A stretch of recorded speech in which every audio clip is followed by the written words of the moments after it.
দিকে একটু তাকান। আমার হায়াতের কসম, আমার ইমানের কসম, ওই আল্লাহর কসম করে বলছি যে আল্লাহর হাতে আমার জীবন। বর্তমান ফিলিস্তিনের যুদ্ধ শেষ হবে, ইমাম মাহদী এসে যাবে। ইমাম মাহদী আসার 9 বছর পরে, ইমাম মাহদী আসার 9 বছর পরে ঈসা আলাইহিস সালাম আসবেন। আর ইমাম মাহদী আসার পরে 9 বছর, এটার মধ্যে দাজ্জাল তার আবির্ভাব ঘটবে। এমন সময় আমি আপনাদের সাথে কথা বলছি, হাদিসের ভাষ্য অনুযায়ী মনে করেন দাজ্জাল আপনার বাড়ির দরজায় এসে দাঁড়িয়েছে। এমন সময় আমি আপনাদের সামনে কথাগুলো বলছি, যেই সময় মনে করেন ইমাম মাহদী আপনার ঘরের সামনে এসে দুয়ারের কড়া নাড়তেছে। কি কত কাছে! আল্লাহর নবী ইমাম মাহদী সম্পর্কে, দাজ্জাল সম্পর্কে 70টা ভবিষ্যৎবাণী করেছেন। কয়টা? তার মধ্যে 66টা হয়ে গেছে,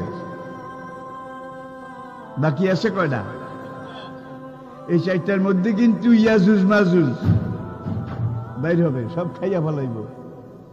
এবার দাব্বাতুল আরদ কোরআনে আছে, দাব্বাতুল আরদ মক্কা এবং তায়েফের মাঝখানে জমিন ভেদ করে একটা জন্তু উঠবে। সেই জন্তুটা রাতের শেষ প্রহরে মাথা উঁচু করবে।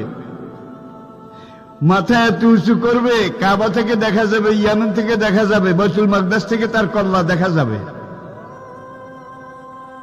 সে কল্লা উঁচু করে বলবে, হায় দুনিয়ার মানুষ, সে মুসলমান জাতি, দুর্ভাগ্য তোমাদের, আজকে রাতে আল্লাহ তওবার দরজা বন্ধ করে দিয়েছেন।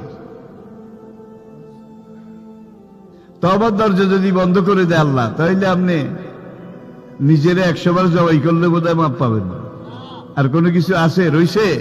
নাই। দাজ্জাল যখন এসে দুনিয়াব্যাপী ফিতনা বিপর্যয় সৃষ্টি করবে, এই সময় হঠাৎ একদিন পশ্চিম দিক থেকে সূর্য উঠবে। পশ্চিম দিক থেকে উল্টা। আজকের বিজ্ঞানীরা স্বীকার করেছে, নাসার বিজ্ঞানীরা বিশেষ করে, যে হ্যাঁ, দুনিয়ার পরিবেশ পরিস্থিতি কর্মযজ্ঞ এমন ভাবে ঘুরছে, এমন ভাবে হচ্ছে যে এমন সময় বেশি দূরে নাই, সূর্য পূর্ব দিক থেকে না উঠে পশ্চিম